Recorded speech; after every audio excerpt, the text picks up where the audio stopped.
Kemudian peserta diharapkan untuk mematikan mikrofon saat sesi berlangsung, kecuali saat memberikan pertanyaan. Pertanyaan juga bisa dilakukan secara langsung melalui chat ketika sesi berlangsung, atau nanti ketika sesi tanya jawab boleh juga unmute.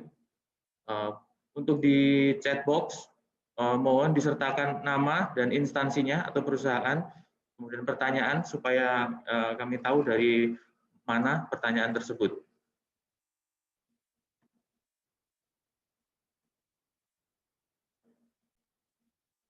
Rundown-nya untuk webinar kali ini kira-kira seperti ini. Jam 9 kita akan mulai, dan opening dan company profile, kemudian presentasi, kemudian demo software dan demo alat. Jadi ini yang mungkin akan menimbulkan banyak pertanyaan, kemudian ada sesi tanya jawab. Tetapi pertanyaan bisa diketik langsung di chat box saat sesi presentasi ataupun yang lain.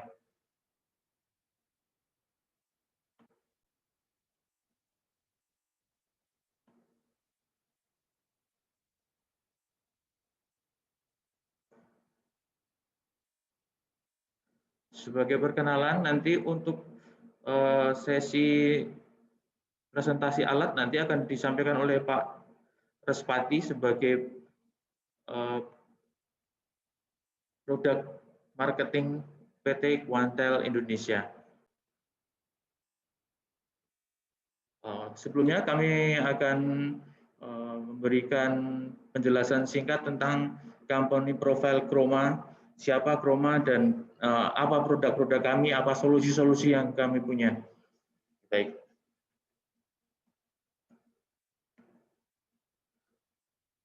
Chroma didirikan tahun 84, untuk Quantel sendiri tahun 89.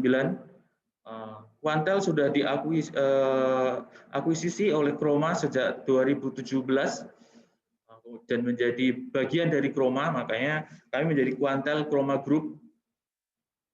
Kapital kami 138 juta, ini tahun 2019. Employee kami sekitar 2.500. Revenue ini 2018 251. Untuk consolidate artinya total group 564 juta US.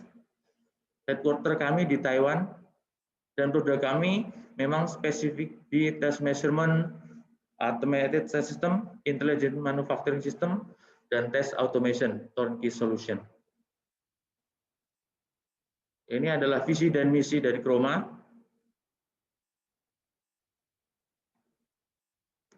Kemudian ini adalah Chroma Group, tetapi ini yang punya produk. Kalau kami diakuisisi sebagai marketing di Southeast Asia dan supportnya. Ini adalah Global Operation Site, termasuk kami di Southeast Asia dan India.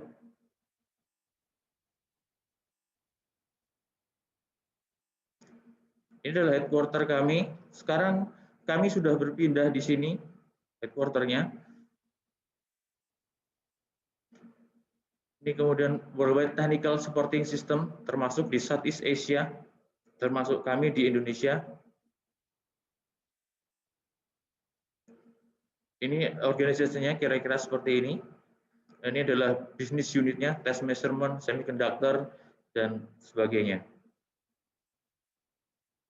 Ini adalah produk mix-nya. Chroma itu dimulai dari FPD and video color, kemudian berkembang menjadi power electronic, passive component test, semiconductor test, LED, photovoltaic, EV, battery, dan sebagainya. Chroma mempunyai 41 produk line dan 600 model lebih. Jadi kami cukup banyak. Kemudian ini adalah sebaran dari employee yang ada di Taiwan. Bisa dilihat dari total employee R&D kami 40% dari total employee, dan ekspenditur kami pun cukup besar untuk di R&D, yaitu sekitar 15% per tahunnya. Karena perkembangan test and measurement system ini kan terus berkembang, jadi kami memberikan investasi yang cukup besar untuk riset dan development. Ini quality assurance, seperti dalam video tadi juga bisa dilihat untuk IMC test segala macam, alat kami juga comply.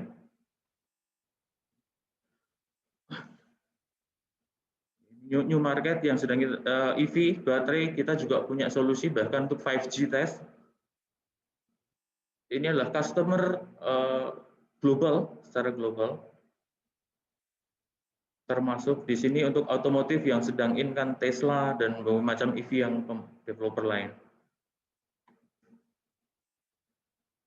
Baik, itu adalah Chroma. Ini produk-produk lainnya untuk FPD, video color cukup lengkap. Ada video pattern, FPD, automated test system. Kemudian power elektronik yang sebagian kecil nanti kita akan bahas dalam webinar ini. Kita ada digital power meter, ini yang standalone, ada automated test system, kemudian aplikasinya untuk USB connector segala macam, EV. Ini untuk pasif komponen tes, produk-produk kami juga cukup lengkap untuk di LCR, induktor, dan lain-lain. Mungkin ini bahasan di lain waktu. Electrical safety test solution juga kita cukup lengkap untuk impulse, untuk high pot, ground bound, segala macam. Untuk semiconductor test, ini photonics.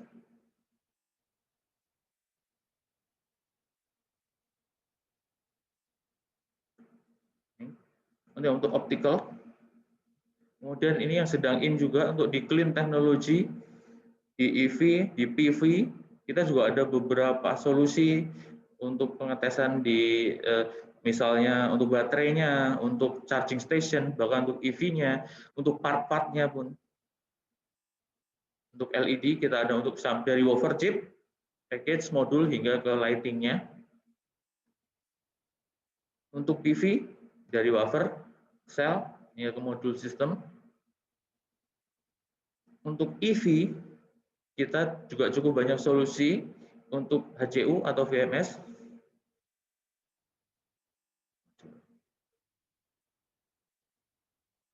Kemudian di baterai, sel, BMS test. Kemudian ada di, kalau kita lihat ada EV, ada charging station. Ini juga ada testingnya. Kami juga mempunyai solusi untuk kedua hal tersebut, baik AC, DC, CCS, CHAdeMO, seperti itu.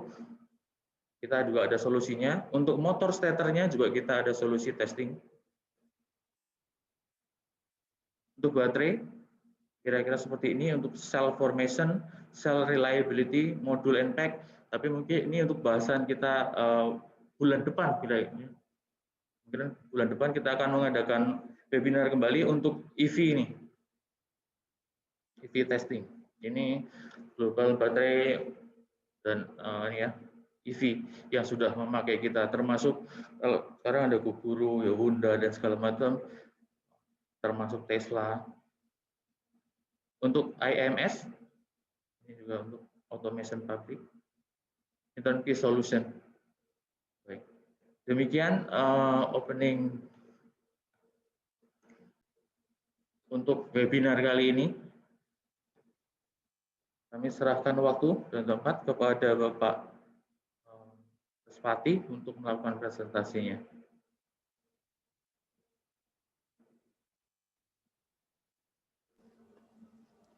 Tes, apakah terdengar suaranya, Pak? Oke. Oke.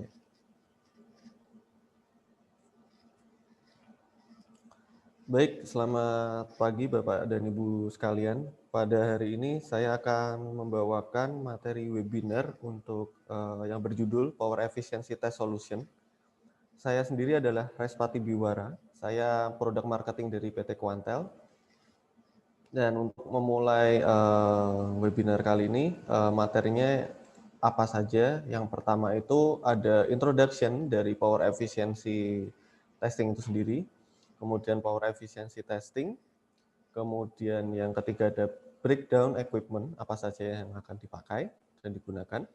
Kemudian yang keempat adalah, dan yang terakhir adalah Power Efficiency Testing Demo, baik itu softwarenya dan juga untuk hardware-nya. Nanti kita akan perlihatkan seperti itu. Nah, masuk ke inti materi kita pada pagi hari ini. Power efisiensi sebenarnya apa sih? Nah, power efisiensi itu sendiri didefinisikan sebagai rasio atau perbandingan daya keluaran yang dibagi dengan daya masukan. Dengan rumus yang ada di bawah ini bisa kita lihat sendiri, efisiensi sama dengan 100% kali daya keluar dibagi dengan daya masukan. Nah, bisa dilihat pada gambaran yang sudah saya berikan di paling bawah. Kita bisa melihat input power yang dari listrik kita dari PLN maupun dari grid itu masuk ke dalam sebuah duty. Duty ini adalah device under test yang pada kali ini saya contohkan sebagai charger laptop. Jadi untuk output powernya dia akan di-load oleh sebuah laptop seperti itu. Ini adalah gambaran singkat mengenai power efisiensi itu sendiri. Nah, power efficiency sendiri banyak sekali digunakan pada produk-produk yang seperti power supply. Nah, seperti yang kita sudah share di WA mengenai power supply, khususnya untuk power efficiency ini sendiri, ini adalah sebuah contoh power supply efficiency rating. Jadi untuk power supply CPU atau komputer biasanya akan ada efisiensi rating seperti ini. Nah, pentingnya itu untuk apa dan kemudian ratingnya itu bagaimana cara kerjanya, mari kita lihat. Jadi bisa kita lihat di sini ada power supply efficiency rating 80 plus, 80 plus. Jadi untuk pengukuran efisiensi testing ini sendiri, jadi power supply tersebut kita beri loading sebesar 20%, 50%, dan kemudian 100%. Nah, untuk penilaian ratingnya itu sendiri dikategorikan menjadi yang pertama adalah 80 plus, dia harus memiliki efisiensi 80 sama dengan atau lebih besar dari 80%. Minimal adalah 80%. Di 20, 50 dan 100% loadingnya. Kemudian yang tertinggi ada di 80 plus titanium, yaitu dia memiliki efisiensi 90% di loading 20%, kemudian 92% di loading 50%, dan 94% ketika loading 100%. Nah, bedanya apa sih? Kegunaannya juga apa sih? Nah, ini adalah sebuah contoh power supply usage calculation. Jadi kita bisa melihat keuntungannya apa. Jadi untuk comparison 1 kita bisa lihat di situ kita menggunakan power supply yang efisiensinya rata-rata 80%, kemudian yang comparison 2 ada 90%. Jadi ketika kita lihat untuk cost per month itu kita bisa saving sekitar $2. Itu ketika perbedaannya adalah 10% ya untuk power supply efisiensinya. Jadi di sini selain untuk menghemat daya, tentunya kita juga akan mendapatkan energi yang lebih maksimal seperti itu untuk power supply kita. Nah, ini adalah power efficiency testing. Jadi ini adalah yang gambaran tadi di slide beberapa sebelumnya. Kita bisa lihat untuk input power, kemudian duty, dan juga output powernya ditarik oleh laptop.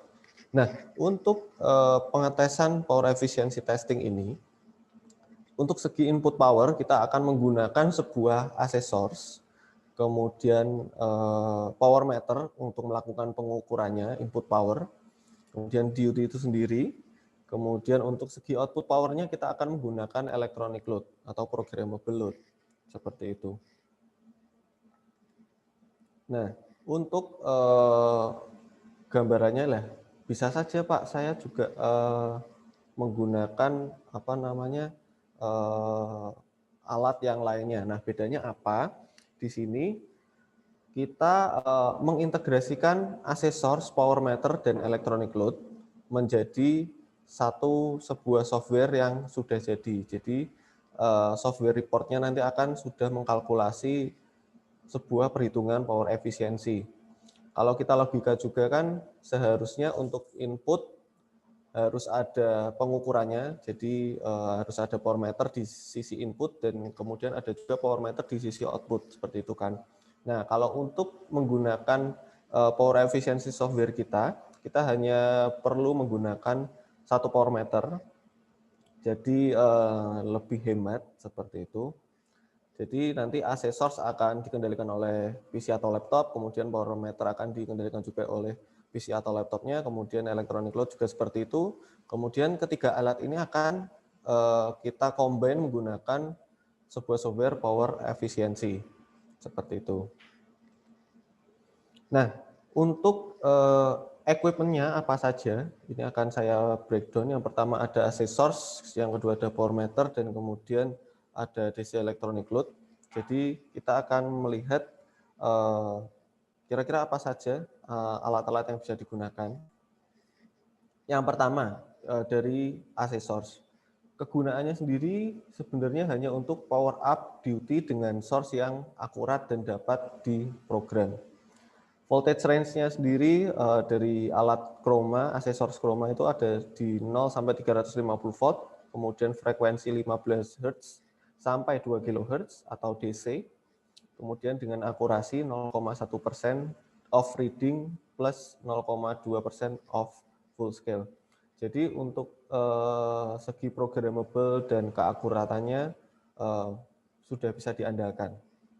Dan di sini user dapat menentukan tegangan dan frekuensi uji untuk memberikan variasi pada duty. Jadi biasanya untuk R&D mereka akan mencoba-coba limit-limit dari produk yang mereka buat seperti itu. Kemudian untuk QC sendiri akan double check lah istilahnya ya ketika sudah dibuat oleh R&D, apakah memang ini benar-benar sesuai dengan yang sudah didesain oleh R&D seperti itu. Kemudian untuk yang selanjutnya dari pengenalan ini saya akan memberikan pengenalan mengenai model AC source yang ada di Chroma dengan key features output voltage 0 sampai 350 volt RMS, kemudian output frekuensinya ini berbeda-beda ya. Ada yang model 61600, 61500 dan 61800 grid simulator. Jadi ini perbedaannya ada di frekuensinya memang untuk yang 61600 yang sedikit lebih murah. Itu hanya di 15 Hz sampai 1 kHz. Kemudian untuk yang 615 model 615 ini sampai 5 kHz itu opsional. Jadi untuk yang biasa standarnya itu ada 2 kHz.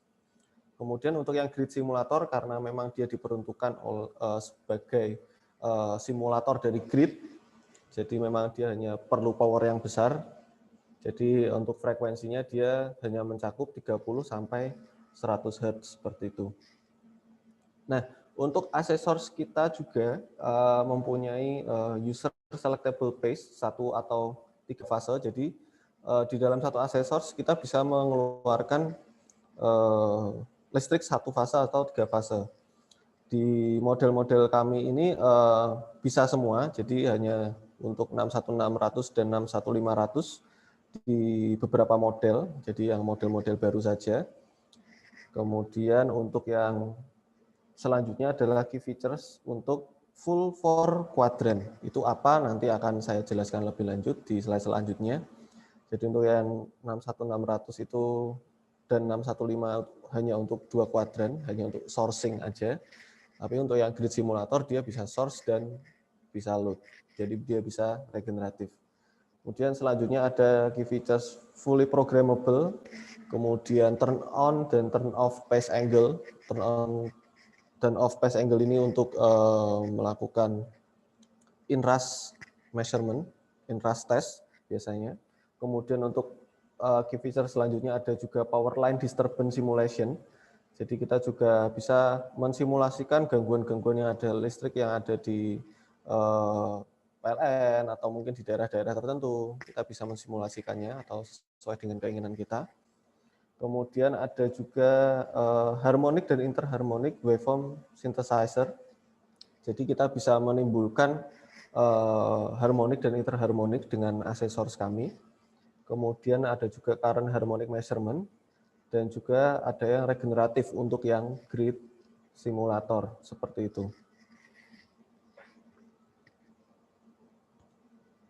Nah, ini adalah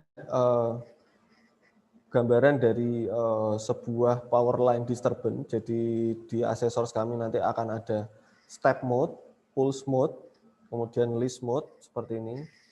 Jadi ini adalah untuk mensimulasikan gangguan-gangguan yang bisa saja terjadi di kehidupan sehari-hari seperti itu. Kemudian untuk yang full 4 quadrant bisa kita lihat di sini untuk yang positif dia akan menggunakan di kuadran 1 dan 3, kemudian ketika regeneratif dia atau sebagai load atau membalikkan negatif watt, dia akan menggunakan kuadran 4 dan 2. Bisa dilihat di yang paling pojok kanan bawah, ketika kita sink dan kemudian kita ketika source, seperti itu. Jadi untuk gambarannya itu ada yang di gambar tengah. Jadi ketika positif watt, kita mengalirkan dari grid ke load. Kemudian ketika kita menggunakan negatif watt, kita mengalirkan dari duty, ini sebagai contoh adalah PV inverter, kembali ke grid, seperti itu. Jadi untuk model-model tertentu kita tidak membuang energi secara sia-sia. Kemudian untuk ini yang paling penting juga untuk mungkin R&D, untuk synthesize function, jadi kita bisa memberikan harmonik di listrik yang akan kita keluarkan dari AC source. Jadi kita bisa atur di gambar yang pertama paling pojok kiri itu ada di order berapa, kemudian berapa persen besarannya, kemudian pace-nya akan 30 derajat kah atau berapa, itu bisa kita atur semua hingga order yang ke 100. Kemudian untuk yang gambar kedua yang di sebelah kanannya untuk kita view harmonik yang akan terjadi itu akan seperti apa, seperti itu. Kemudian untuk yang ketiga itu yang pojok kiri bawah untuk interharmonic function-nya, kita juga bisa memberikan interharmonic. Kemudian untuk yang keempat itu harmonic measurement function. Jadi ini untuk istilahnya tidak hanya sebagai source, kita juga bisa sebagai measurement harmonic seperti itu. Kemudian masuk ke power meter. Sebentar, mohon maaf saya. Untuk power meter, sebenarnya alat ini pada power efficiency test kita gunakan sebagai input power measurement dari AC source atau AC input. Jadi ketika kita tidak menggunakan AC source, kita juga bisa menggunakan AC input biasa.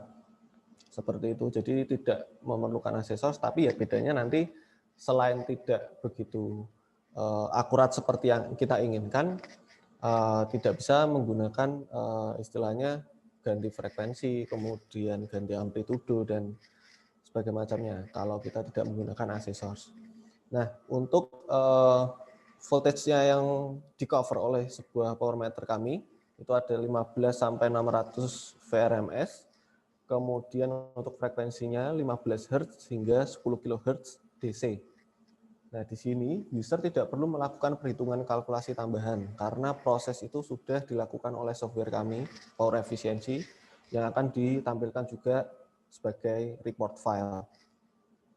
Nah, power meter yang bisa digunakan kira-kira apa saja? Ini ada 2 model, yang 3 sebenarnya. Tapi yang 203 dan 204 saya jadikan satu karena hanya berbeda channelnya saja. Untuk model 66205 dan 66203, 66204 memiliki key features voltage range yang hampir sama.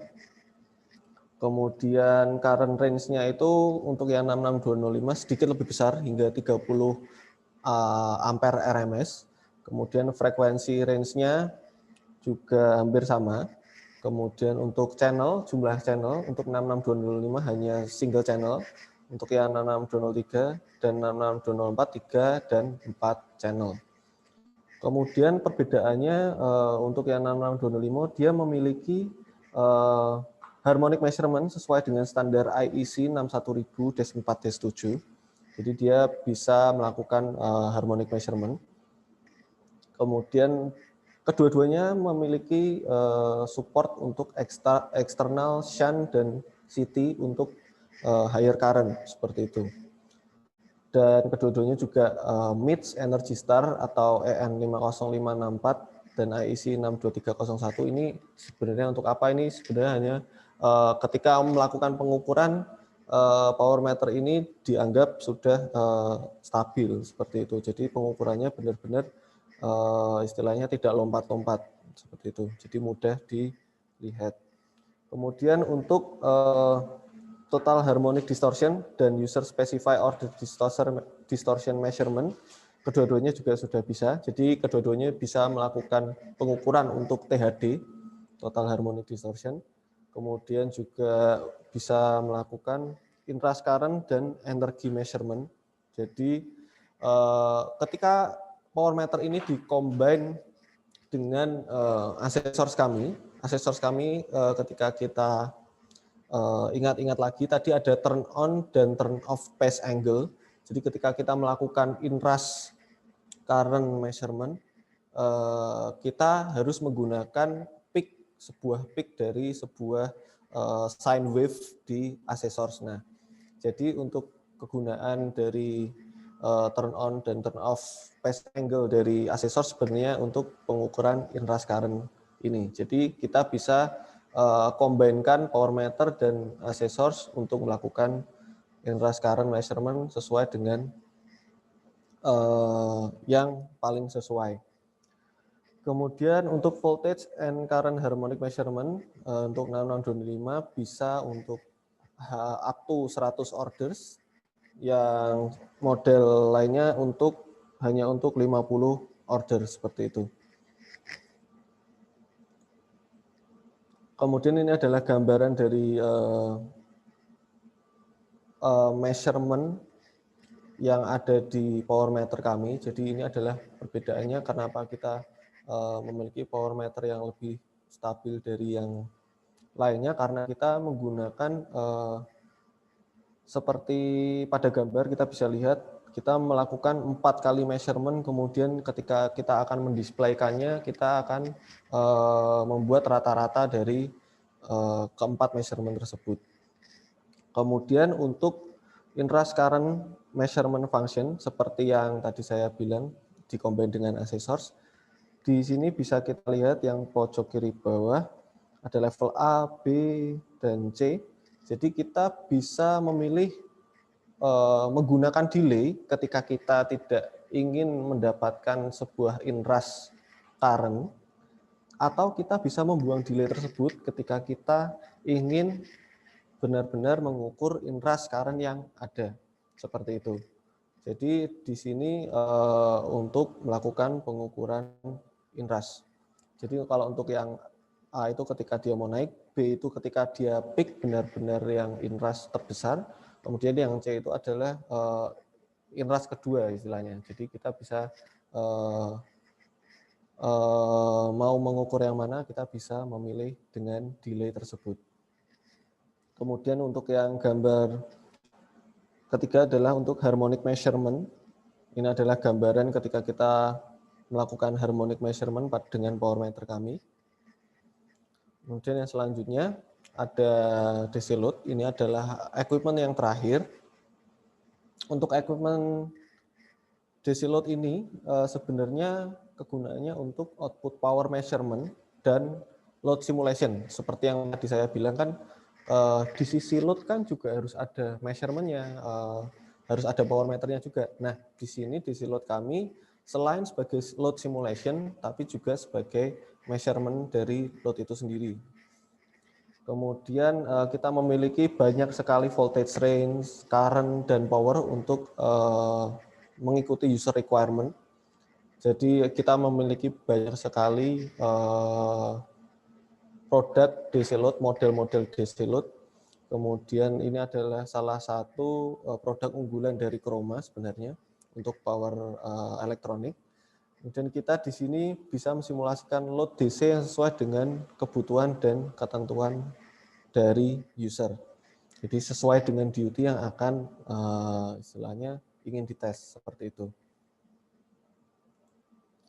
Nah, untuk mohon maaf, saya jelaskan yang 3 di atas ini hanya DC load yang low power, kemudian yang bawah di 2 ini adalah untuk yang lebih high power. Jadi akan saya bagi.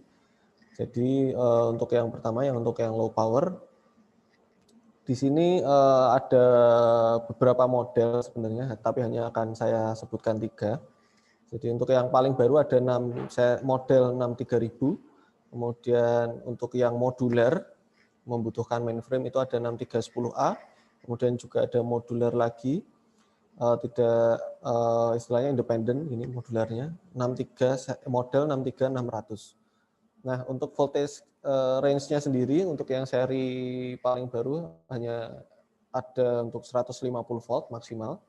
Kemudian untuk yang 6310 dan 63600 up to 600 volt. Kemudian untuk current range-nya itu up to 60 ampere dan yang lain itu istilahnya hampir sama. Kemudian rate power-nya itu untuk 63000 itu up to 350 watt. Jadi ada yang seri 250 watt dan 350 watt. Kemudian karena ini yang kedua dan yang ketiga itu modular, kita bisa up to 1200 dan yang ketiga bisa up to 2000 watt. Kemudian operation mode-nya sendiri ada constant current, constant resistance, constant voltage, dan constant power, dan juga ada yang constant impedance. Jadi untuk konstan CC, CR, CV, dan CP itu sebenarnya sudah harus wajib seperti ada di sebuah DC load. Dan untuk sebagai tambahan ada constant impedance. Kemudian ada user defined waveform juga. Jadi kita bisa memasukkan waveform seperti dengan keinginan kita atau sesuai yang sudah kita catat dengan osiloskop misalnya. Kemudian ada timing discharging for battery. Kemudian ada short circuit simulation juga. Di sini harap di-note untuk short circuit simulation itu hanya untuk istilahnya simulasi saja. Jadi hanya untuk mensimulasikan ketika duty itu di short oleh sebuah DC load yang tentu saja akan maksimalnya adalah sesuai dengan rating power sebuah DC load tersebut. Jadi ketika kita membandingkannya dengan short circuit menggunakan sebuah kabel itu tidak bisa karena mungkin nilai resistansinya sama dengan yang ada di kabelnya. Namun power yang bisa ditarik dari sebuah duty oleh kabel yang di-shortkan dan juga DC load mempunyai batasan adalah rating powernya. Kemudian key feature selanjutnya ada smart fan control. Ini sangat bermanfaat karena DC load memang terkenal kipasnya sangat berisik. Jadi untuk smart fan control ini ketika load-nya tidak begitu besar itu akan lebih hening. Kemudian ketika digunakan load yang lebih besar akan bertambah kecepatan kipasnya. Kemudian untuk key feature selanjutnya ada multi-channel synchronized control. Jadi untuk yang 63000 itu tidak bisa karena dia single channel. Kemudian yang tengah itu bisa untuk start dan stopnya, jadi hanya untuk awal dan pemberhentiannya. Kemudian yang ketiga itu bisa synchronize fully synchronized. Jadi dia dari awal, kemudian prosesnya, itu semua grafiknya per channel bisa sama. Kemudian real time power supply load transient juga bisa. Ini adalah yang untuk seri lebih high power, jadi voltage range dan current range-nya akan lebih besar. Jadi sama-sama 1200 volt, 2000 ampere maksimal, up to 24 kW untuk satu unit ya. Ini bisa diparalel untuk current dan power yang lebih besar. Kemudian operation mode-nya sama, ada CC, CR, CV, CP. Kemudian ada complex operation mode, ini untuk biasanya untuk baterai discharge, seperti itu ada CR plus CC, kemudian ada CR plus CV, CC dan CV, seperti itu. Kemudian ada user defined waveform seperti yang sama yang tadi, timing discharge, short circuit sama, kemudian smart fan control juga sama, kemudian auto mode untuk battery discharge, ini auto mode itu adalah untuk pergantian dari CC dan CV biasanya. Kemudian ada juga real time power supply load transient yang sama seperti tadi. Nah, untuk gambaran yang di bawah ini adalah gambaran untuk complex operation mode-nya. Ada CR plus CC, kemudian CV plus CR, kemudian CV plus CC. Kemudian yang kanan ini adalah untuk auto mode, untuk battery discharge. Jadi mungkin kita akan discharge menggunakan pertama constant voltage, kemudian constant resistance, kemudian constant current, kemudian berganti lagi menggunakan constant power, seperti itu. Jadi kita bisa memprogram untuk battery discharge untuk yang model ini. Dan yang selanjutnya ini adalah gambaran untuk yang DC load tadi, constant current mode, constant resistance mode, constant voltage, constant power. Kemudian ini adalah gambaran untuk user defined waveform. Jadi ketika kita menggunakan load yang lain, kita bisa melihat gambar yang paling bawah. Kita harus menggunakan ketika kita mendapatkan sebuah waveform, kita harus menggunakan data acquisition card, kemudian signal generator yang kemudian dimasukkan ke load dan kemudian dimonitor oleh osiloskop dan baru bisa kita aplikasikan kepada DUT. Nah, ketika kita menggunakan DC load kami untuk dari user defined waveform bisa langsung dari laptop menuju ke alat kami, kemudian previewnya pun juga sudah ada. Jadi tidak takut salah istilahnya. Seperti itu. Reminder Pak Ruspati bahwa 10 menit lagi waktu untuk presentasi. Oh, baik. Ini untuk battery discharge powernya sebagai contohnya. Jadi kita bisa tidak usah takut baterai kita rusak karena tidak menggunakan baterai tes, tapi kita bisa menggunakan load karena ada istilahnya final voltage-nya kita bisa set up dan discharging time-nya kita mau berapa bisa kita set up juga.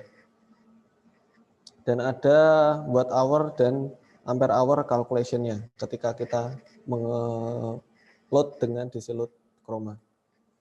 Nah, untuk demo, ya terakhir ini akan ada demo. Jadi model alat yang akan digunakan dalam demo itu 61502 AC source dan 6605 power meter, kemudian 6312A DC load, kemudian akan ada software alat yang digunakan, soft panel individual untuk alat dalam demo. Jadi ini individual akan saya preview saja.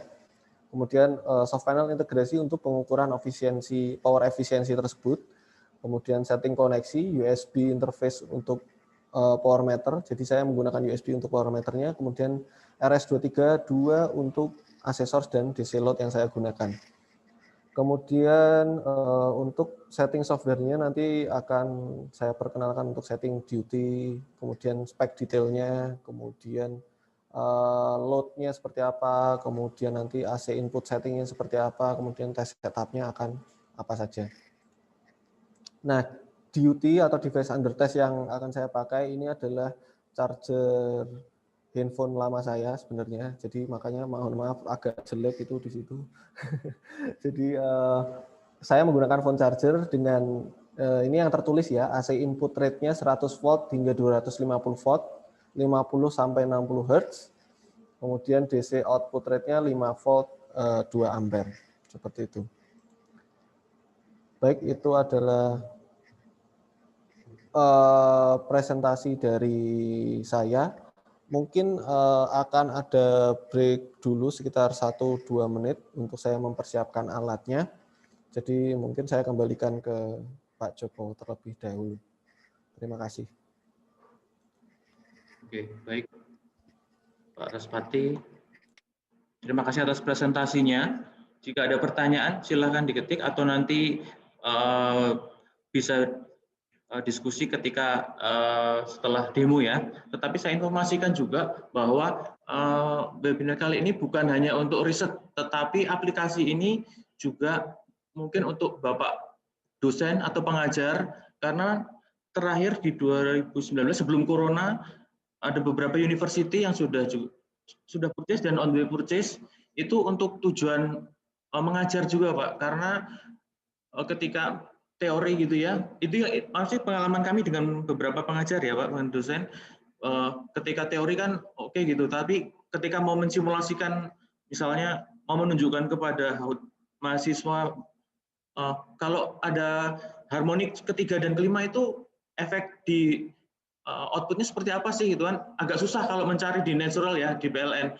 Nah, untuk ngajar mereka mengutilize AC source dan power meter untuk melihat kalau saya kasih seperti ini, oh outputnya akan seperti ini. Oh kalau saya kasih harmonik, oh si waveformnya akan rusak seperti ini, misalnya seperti itu. Jadi aplikasinya ini kita compile menjadi power efisiensi, tetapi sebenarnya fungsi dari tiap alat pun bisa macam-macam ya, dan penggunaannya bisa macam-macam. Baik Pak Raspati, sudah siap untuk demo? Oke, baik, kita akan lanjut ke Pak Raspati.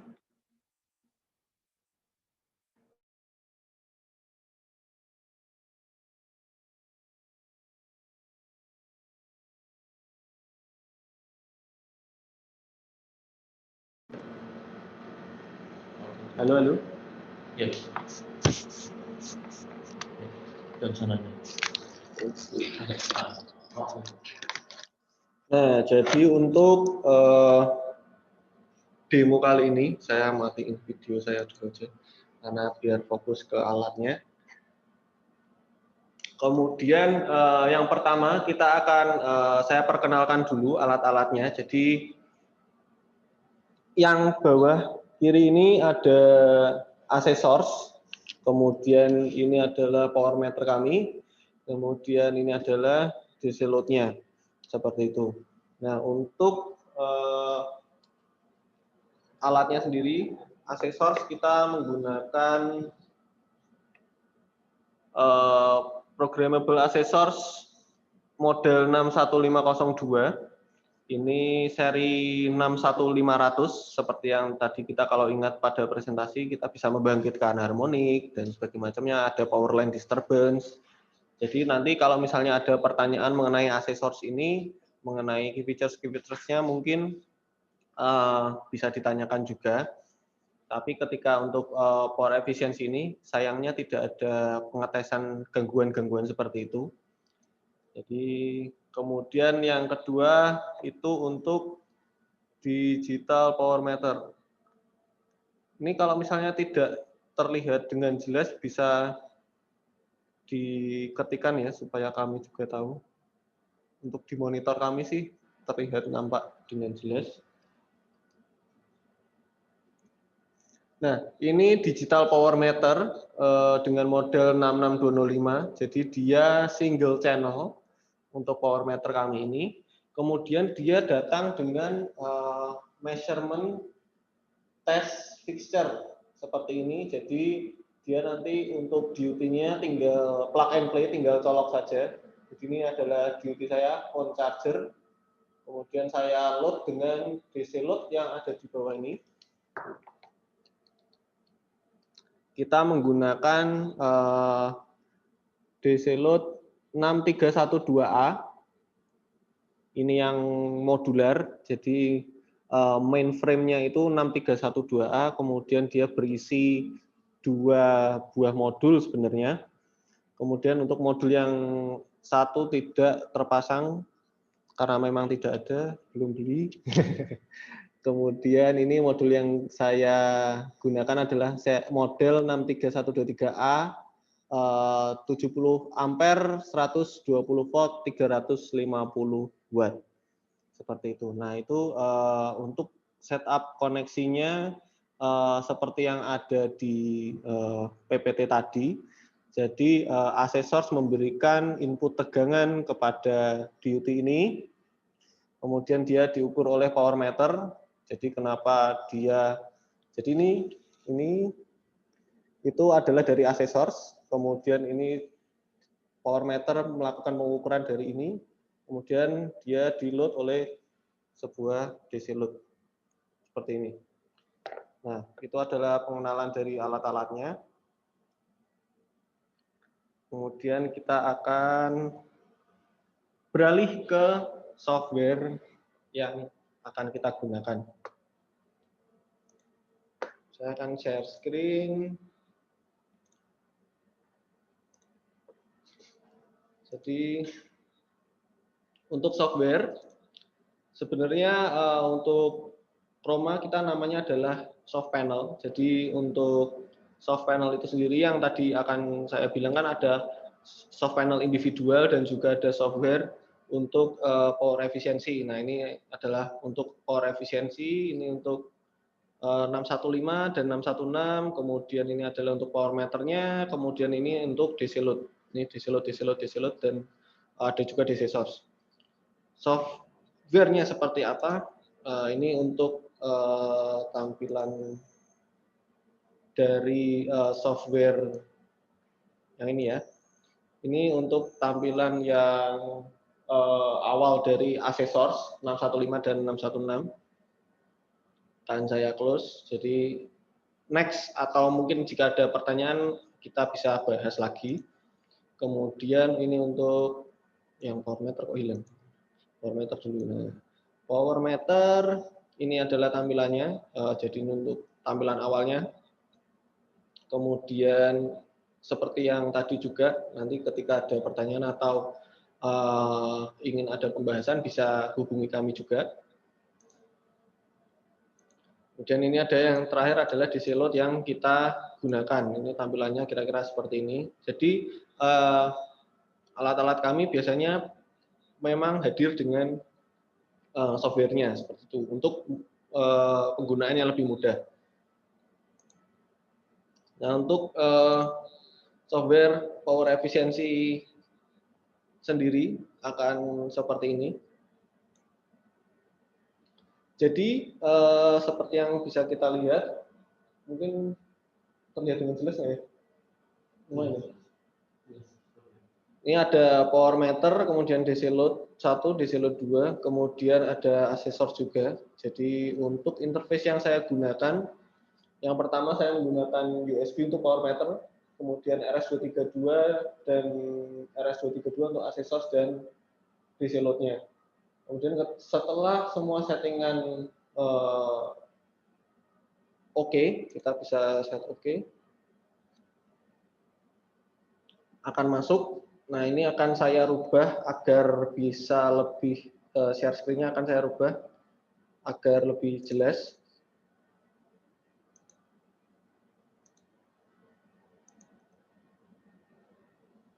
Nah, ini akan lebih jelas. Jadi untuk yang pertama kita sudah melihat koneksinya tadi seperti apa. Kemudian kita bisa juga memberikan UUT atau DUT information setting-nya. Jadi kita bisa menggunakan misal model charger. Kemudian ini untuk apa namanya dari manufaktur tersebut kita bisa inputkan. Jadi akan saya coba sembarangan dulu saja agar lebih cepat. Kemudian yang nameplate specification-nya tadi bisa kita lihat 110 hingga 220. Jadi ini hanya untuk detailnya saja, detail informasi, bukan untuk mengisi spesifikasi dari tes settingnya. Jadi tidak perlu takut salah. Kemudian current-nya itu sekitar 0,3 ampere, powernya sekitar 10 watt, frekuensi 50 sampai 60. Kemudian outputnya 5, 2, 10 juga. Dan ini DC. Nah, ini bisa kita berikan informasi-informasi. Jadi nama Respati sebagai contoh saja, ini tes laboratori di Kuantel sebagai contoh, di Cikarang dan lain-lain. Kemudian kita bisa save dan kita juga bisa recall. Nah, ini contoh yang sudah saya save charger HP model X. Nah, ini kita save lagi menjadi charger biasa saja, charger A. Nah, kita bisa save as dan recall, jadi tidak usah takut harus menginput terus. Jadi untuk model yang sama mungkin atau teknisi yang sama bisa recall saja. Kemudian untuk ini manufacturer name, misal Chroma, part number 123, operator, salah. Kemudian operator Respati. Nah, di sini adalah mulai dari untuk UUT specification settingnya.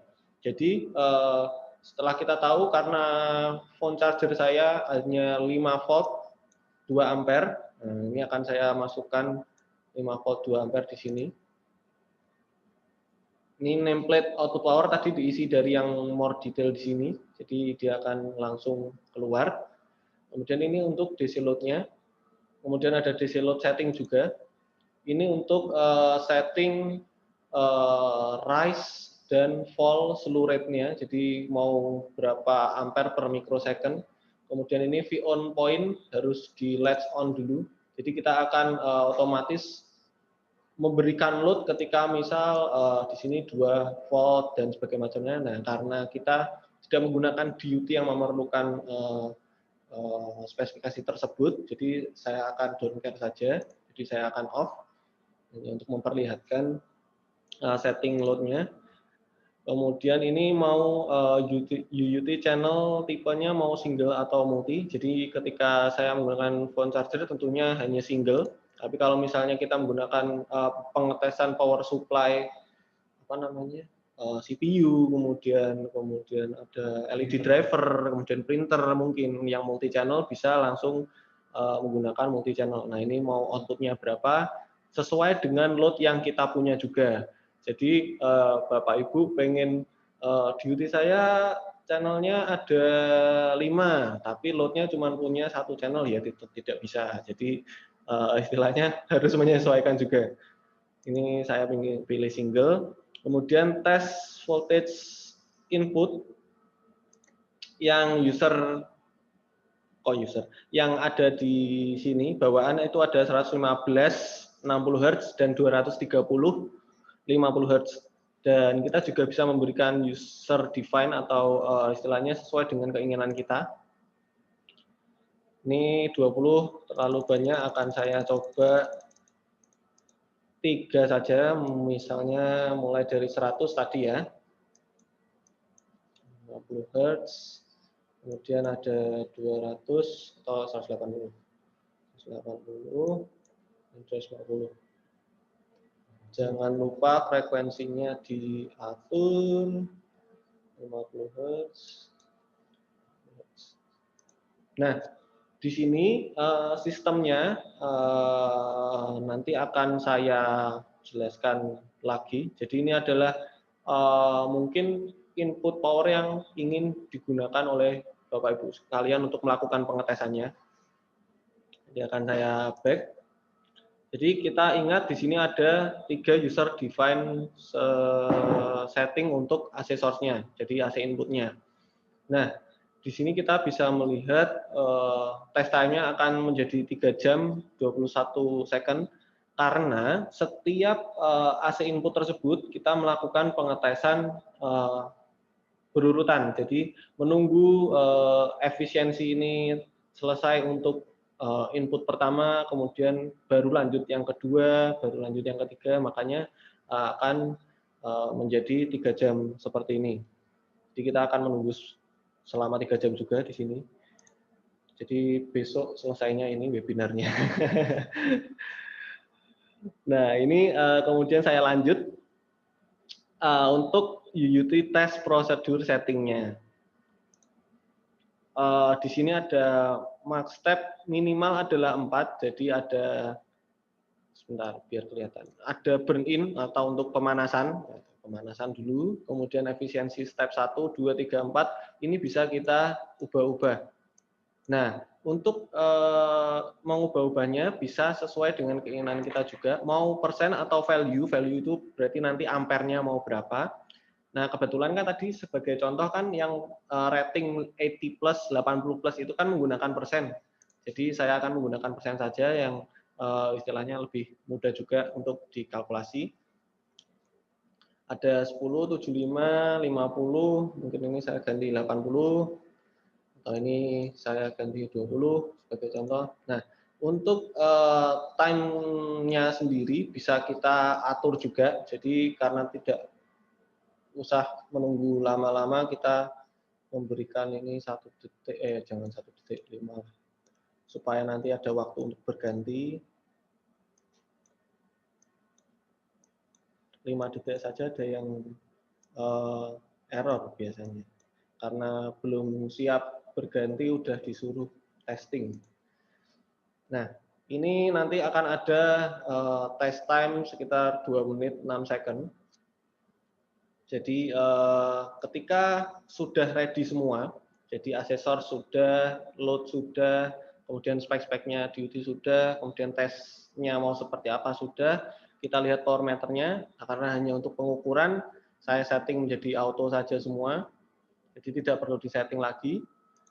Nah, ketika sudah ready, mau kita lihat, kita output state ini adalah untuk menyalakan AC source-nya. Jadi tadi kan saya setting pertama adalah untuk 100 volt AC. Nah, ini sudah bisa kita lihat di reading-nya ada 100, I-nya sekitar 0,0011319 ini dan seterusnya. Kemudian di load, di DC load atau di bagian output-nya itu ada reading, berarti charger HP saya sudah nyala. Ini sekitar memberikan sekitar 5 volt dan belum ada loadingnya, seperti itu. Setelah semua ready, semua parameter sudah benar, sudah bisa dilakukan pengetesan, kita akan melakukan pengetesannya. Nah, untuk reportnya sendiri ada yang Excel report atau nanti hanya ada data detail mengenai hasil tesnya saja, kemudian atau Word report, nanti bedanya ada apa akan saya sampaikan. Kita akan coba yang Excel report terlebih dahulu. Ini akan saya lakukan tes, jadi kita akan menunggu sekitar 2 menit.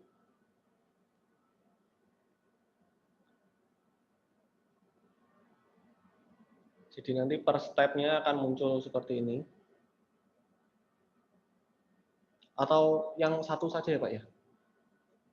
Agar lebih cepat.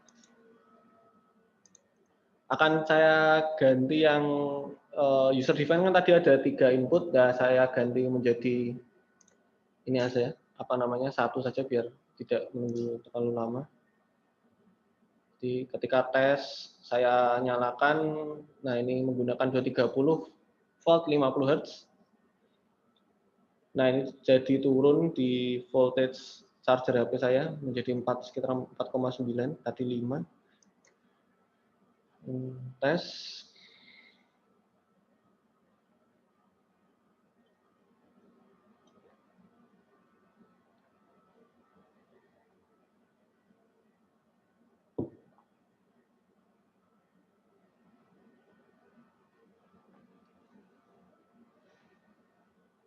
kembali menunggu. Mungkin yang belum mengisi absen, saya sudah share di dalam chat box. Kalau yang kemarin udah nggak usah. Ya, kalau kemarin udah nggak usah. Iya. Yang udah registrasi. Ya, yang udah registrasi tidak perlu melakukan lagi. Nah, sebentar lagi akan selesai. Ini disconnect reload, oke.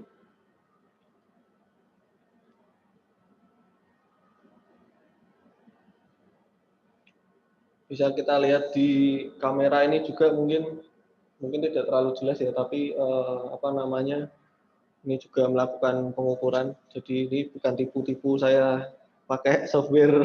Nggak kelihatan. Mana ya? Kan ada di situ Pak, di pojok bawah itu. Oh iya, di bawah. Ini report generation complete.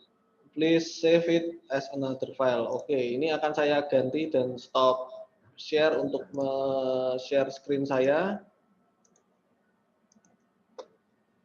Nah, ini. Jadi untuk reportnya yang sudah terjadi, yang sudah dibikin adalah ini.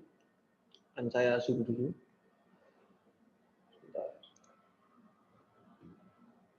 Untuk yang paling kiri. Nah, ini seperti yang saya tadi bilang, untuk yang apa namanya, Excel hanya untuk detail hasil pengetesannya saja.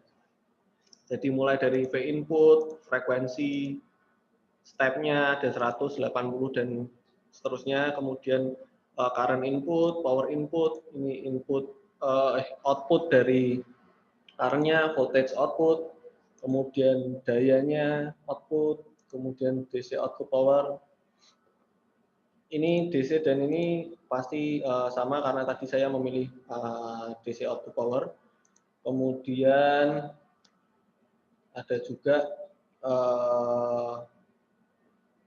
power demand-nya, kemudian untuk power factor, kemudian efisiensi dalam persen, current total harmonic distortion atau THD, kemudian voltage THD-nya juga. Jadi ini adalah hasil reportnya. Jadi bisa kita lihat, mungkin saya zoom back lagi. Nah, ini mungkin sudah kelihatan. Di step 100 menghasilkan efisiensi sekitar 56,973%. Nah, di sini mungkin ada yang akan menanyakan, nah terus itu pas atau fail Mas? Nah, itu kita tidak ada pass and fail-nya karena memang power efisiensi ini kan ditujukan untuk risetnya dulu.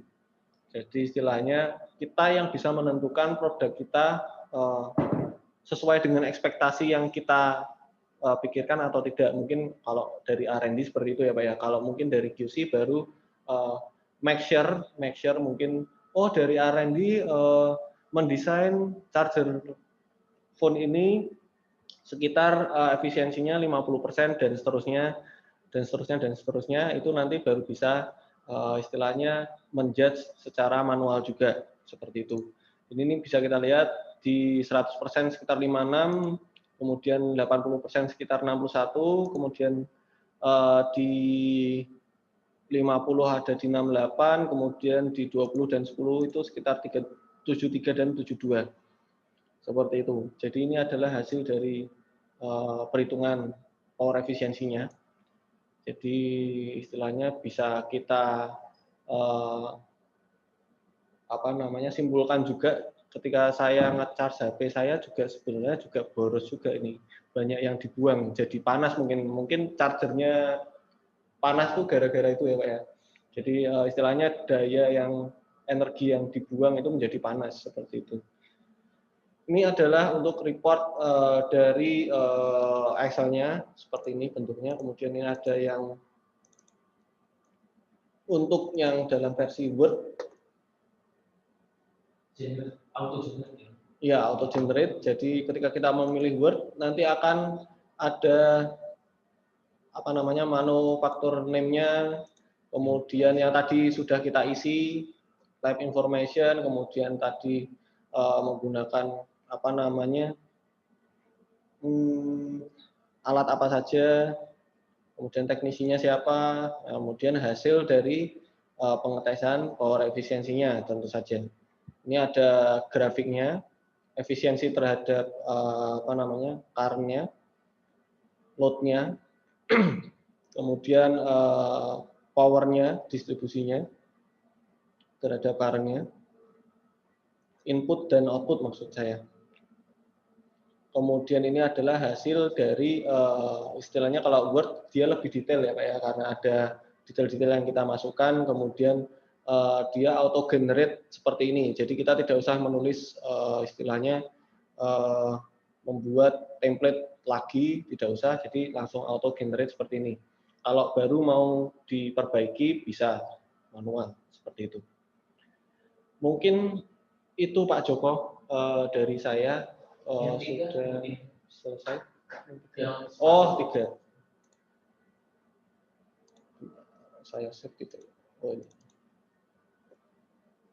Jadi saya kemarin melakukan yang beberapa multi AC input. Jadi ini ada 100, 120, kemudian 180, 220 dan 240. Jadi nanti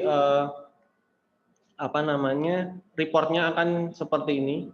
Ini yang contoh yang untuk Excel. Kemudian nanti kalau untuk yang Word akan sama. Jadi nanti ini akan lebih banyak. Jadi intinya ini auto generate semua. Jadi ketika kita menggunakan beberapa inputan atau accessors berbeda-beda nilainya akan keluar secara otomatis. Dan juga tampilan efisiensinya bisa kita lihat di sini. Seperti itu Pak Joko. Oke. Baik, Pak Aspati, terima kasih atas presentasi dan demo alatnya. Mungkin dari Bapak dan Ibu ada yang mau bertanya, silakan. Dan menyebutkan nama dan instansi ya.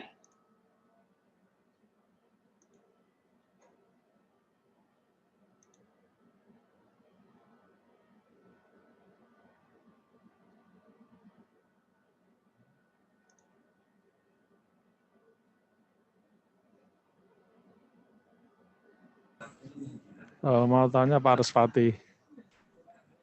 Halo. Baik Pak, dan Pak.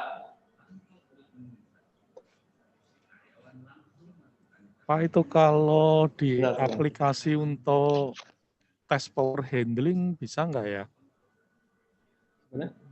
Mohon maaf Pak, bisa diulangi? Kalau itu dipakai untuk tes power handling itu bisa enggak Pak? Mohon maaf, untuk Pakai aplikasi untuk. power handling itu seperti apa ya Pak ya? Saya belum pernah.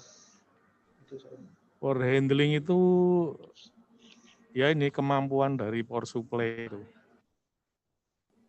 Oke. Jadi misalkan ini charger 5 charger ini ya, volt, mampu berapa ampere atau berapa watt handlingnya, kemampuannya gitu. Oh, bisa Pak. Kalau untuk itu tapi tidak dengan software ini sih. Oh, ada lagi ya Pak? Menggunakan software itunya Pak, apa namanya, istilahnya load, menggunakan DC load saja sih, bisa sih Pak. Jadi istilahnya kan kita mungkin ingin ada lihat maksimalnya gitu kan. Iya, betul. Nah, mungkin ada satu parameter lagi, temperatur Pak. Temperatur ya, oke. Kalau untuk temperatur sendiri mungkin kalau dari load kami belum bisa Pak. Seperti itu. Karena kalau power handling itu kan nanti ada limitasi di, kita mau limitasi di trafonya atau limitasi di MOSFET-nya gitu misalnya. Oh gitu ya, oke. Mungkin kalau itu untuk terintegrasi untuk load dan pengukuran load dan temperaturnya kami belum bisa Pak dari alat kami. Mungkin kalau misalnya itu harus menggunakan data logger tambahan sih sebagai nganu. Tapi nanti akan kita catat juga Pak. Mungkin bisa kita memberi masukan ke Chroma sih untuk power handling ya. Iya. Iya Pak. Kalau itunya ada juga yang apa? Termometernya ya. Termometer data yang bisa logger. integrasi. Yang bisa integrasi seperti ini. Data logger terminal. Adanya ada Pak, cuman tidak terintegrasi sih, belum terintegrasi Pak. Oh, Gitu. Nanti atau ya saya catat sebetulnya, dulu Pak. ya sebetulnya bisa diintegrasi lebih bagus Pak. Banyak Oke, Pak. aplikasi yang bisa dipakai. Ya. Oke Pak, baik Pak. Jadi dia melihat apa namanya temperaturnya juga ya, selain dari apa namanya load yang di. Ya nanti kan misalkan load-nya 1 ampere, temperaturnya berapa dari sistem itu, load-nya 2 Oke, ampere benar. berapa gitu. Jadi Benar. selain efisiensinya juga nanti limitasi kemampuan sistemnya itu juga terdeteksi gitu Pak. Iya benar Pak, benar sekali. Ya akan kami catat dulu Pak, mungkin akan untuk perkembangan selanjutnya bagi Chroma ya Pak ya. Oke Pak Respati, terima kasih. Ya sama-sama Pak Suwandi. Ya terima kasih Pak Wandi dari PT Hartonestana Teknologi atau Polytron. Mungkin ada yang lain ingin ditanyakan?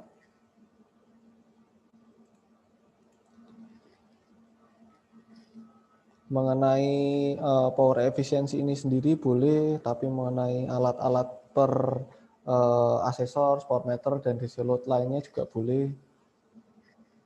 Atau mumpung bertemu di sini, boleh menanyakan juga kalau misalnya ada pertanyaan lainnya.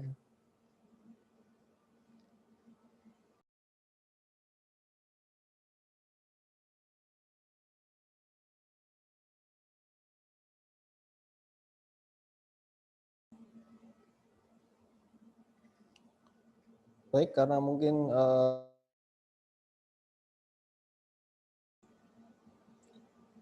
mungkin belum ada pertanyaan, mungkin akan saya share lagi mengenai software dari Assessors.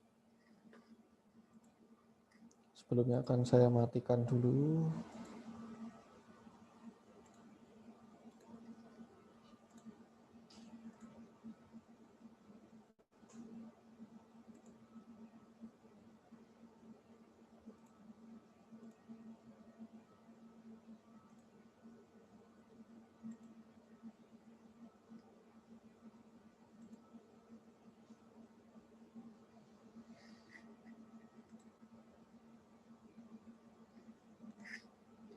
Akan saya share.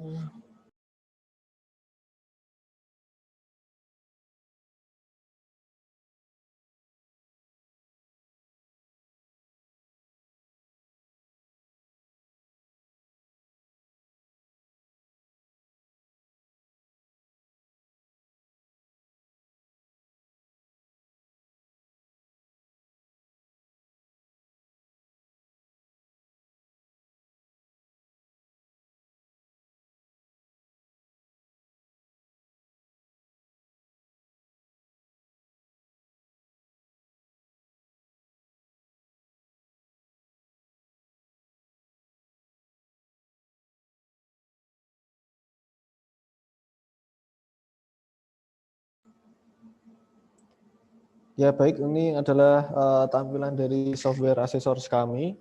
Jadi di sini ada untuk setting untuk voltage atau amplitude, kemudian dari frekuensinya, kemudian ketika ini ada VDC karena kita ada kopling untuk DC, kita bisa menggunakan DC saja atau AC saja atau AC plus DC untuk kegunaan offset. Jadi misal saya ingin menggunakan 220 volt, kemudian offsetnya sekitar DC itu dinaikkan sebesar 20. Nah, ini untuk penggunaan offset. Jadi kemudian ini untuk waveform-nya sendiri bisa sinus, square, dan gangguan DST, kemudian cosinus atau kebalikannya. Kemudian ini hanya untuk pemilihan waveform-nya saja. Ini saya coba output on, dan ini nanti akan memberikan 220 volt AC dengan offset 20 DC. Jadi akan naik sekitar 20 volt DC. Nah, ini untuk yang paling basicnya. Jadi ini untuk gangguan-gangguan. Oh, kalau misalnya ganti ya. Saya share screen saja ya. Kemudian ini untuk gangguan-gangguannya, ada mode list, kemudian ada juga mode pulse yang tadi bisa kita lihat di gambar-gambarnya. Kemudian ada step. Nah, ini ada mungkin yang harus kita lihat adalah harmonic measurement. Harmonic measurement-nya ini nanti akan ada sampai orde 40. Jadi selain power meter yang bisa mengukur, ini juga bisa mengukur seperti itu. Tapi memang akurasinya lebih baik sebuah power meter karena memang dia dikhususkan untuk pengukuran seperti itu. Ini untuk harmonic measurement. Kemudian ini adalah untuk synthesize. Jadi tadi karena saya sudah setting 220. Jadi saya outputnya bisa di sini, kemudian ini untuk pemilihan ordernya. Jadi kita bisa memberikan istilahnya, nah ini nanti akan bisa kita lihat waveformnya akan jadi seperti apa. Menggunakan misal di order 2 saya berikan 10, order 3, 10. Ini hanya saya arang ya agar tapi ini untuk memberikan sebuah harmonik. Jadi ini ordernya dari mulai 2 sampai 40. Karena yang order pertama kan yang tadi. Ini untuk pace-nya misalnya saya beri 30 kemiringannya dan sebagainya macamnya. Jadi selain di order berapa, sebesar berapa, kita juga bisa atur pace-nya. Seperti itu. Nah, ini mungkin untuk seperti yang tadi Pak Joko mention, mungkin di university ya Pak ya. Jadi mungkin dari dosen memberikan kuliah materi deret Fourier kan, nah, bisa diaplikasikan menggunakan harmonik ini. Jadi memang harmonik kan memang dari pelajaran seperti itu. Jadi ini bisa kita coba berikan, misalnya di order yang ketiga diberikan nilai 30 dan sebagainya macamnya. Nanti bisa diaplikasikan sebagai pembelajaran juga seperti yang tadi Pak Joko mention di awal.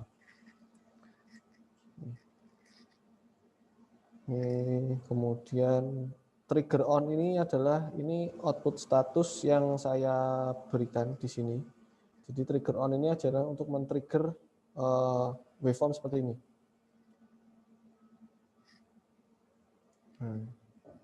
Nanti listriknya akan berubah. Mungkin bisa dilihat juga di power meter yang ada di bawah pojok kanan itu.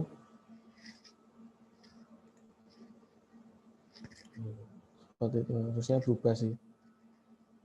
Atau misal dari di sini di measurement-nya. Ini untuk synthesize harmonic. Kemudian untuk interharmonic.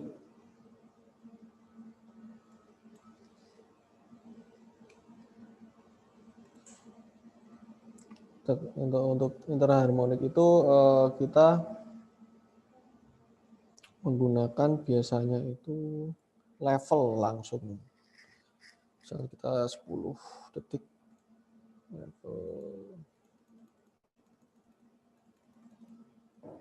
level 10 biar kelihatan.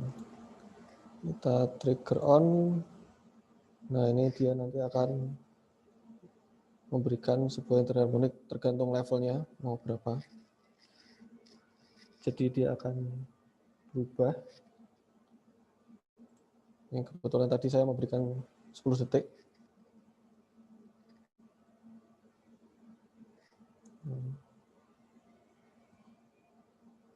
Seperti itu. Ini adalah untuk contoh yang interharmonik. Dan ini untuk IEC 61000-4-11. Ini untuk aplikasi ya Pak ya, sudah aplikasi sih. Untuk voltage dip, short, dan interrupt, kemudian dan lain-lain ini bisa dibaca di IEC-nya. Mungkin itu Pak Joko, ada yang mungkin ditanyakan dari peserta, saya belum ngecek soalnya. Pak Respati, Ya, Pak. untuk 3 fase, Ya, Pak. kalau difungsikan 380 volt, caranya gimana ya? Untuk 380 volt. Ya, ini kan cuma 350 ya maksimum ya. Iya, iya benar Pak. Jala-jala di Indonesia kan lazimnya 380 ya kalau 3 fase. Sebentar. Itu caranya gimana Pak? Step up-nya Pak? Sebentar Pak.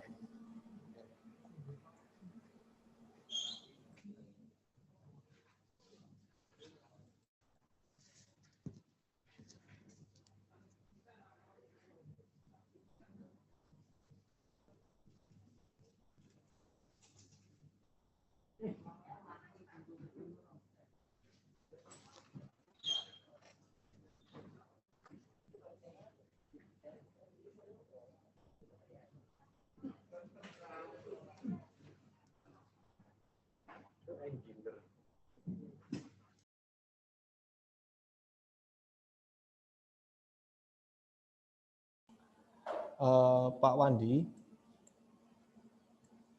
Ya Pak.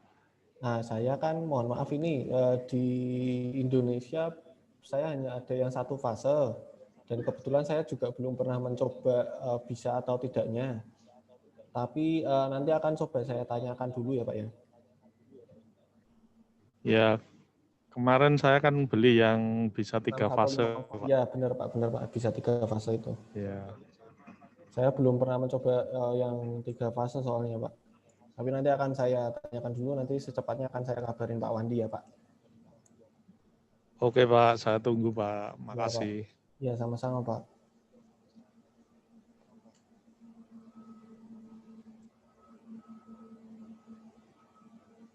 Sudah, mungkin itu Pak. Ya. Baik. Kalau tidak, Saya Baik, Bapak dan Ibu, jika tidak ada pertanyaan lanjutan, mungkin sesi webinar akan kita akhiri. Dan jika ada pertanyaan ketika sudah berakhir webinar, Bapak Ibu bisa kontak tim kami, baik Pak Respati maupun teman-teman yang lain, ataupun ke saya sendiri. Bisa juga Bapak Ibu langsung kontak ke Kroma, kalau ini nanti juga akan di-forward ke kami. Oke. Baik, dari kami sih cukup, dan kami berharap Bapak dan Ibu tetap sehat, jaga kesehatan, jaga protokol kesehatan, dan terima kasih atas waktu dan kesediaan Bapak dalam webinar ini. Dan untuk informasi, bulan depan kami mungkin akan membuat webinar tentang EV, berkaitan dengan EV charging test dan juga EV testnya. Mungkin nanti akan diinformasikan juga oleh teman-teman dari Kuantel. Baik, dari kami itu saja. Terima kasih. Oh, satu lagi ya. Oh, foto dulu ya Pak ya. Mohon maaf. Boleh di-on-kan dulu kameranya ya Pak. Oh iya, bentar. Iya, sih sebentar.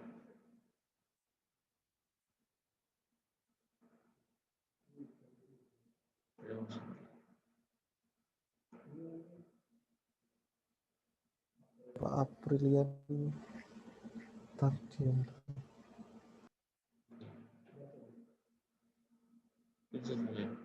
Di aku sih sudah bisa. Udah. Oh, di sini nggak bisa ya? Oh, bisa.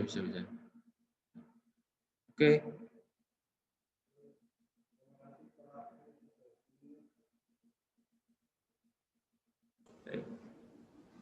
Oke, baik, terima kasih Pak Aprilian, Pak Surya, Bu Elmi, Pak Widi, Pak Wandi, Pak Randy, dan semuanya. Terima kasih atas kehadirannya. Kami akan tutup webinar kali ini. Salam sejahtera. Terima kasih. Pak. Ya, terima kasih Pak. Terima kasih Pak. Mari Sama-sama, Pak. Pak. Terima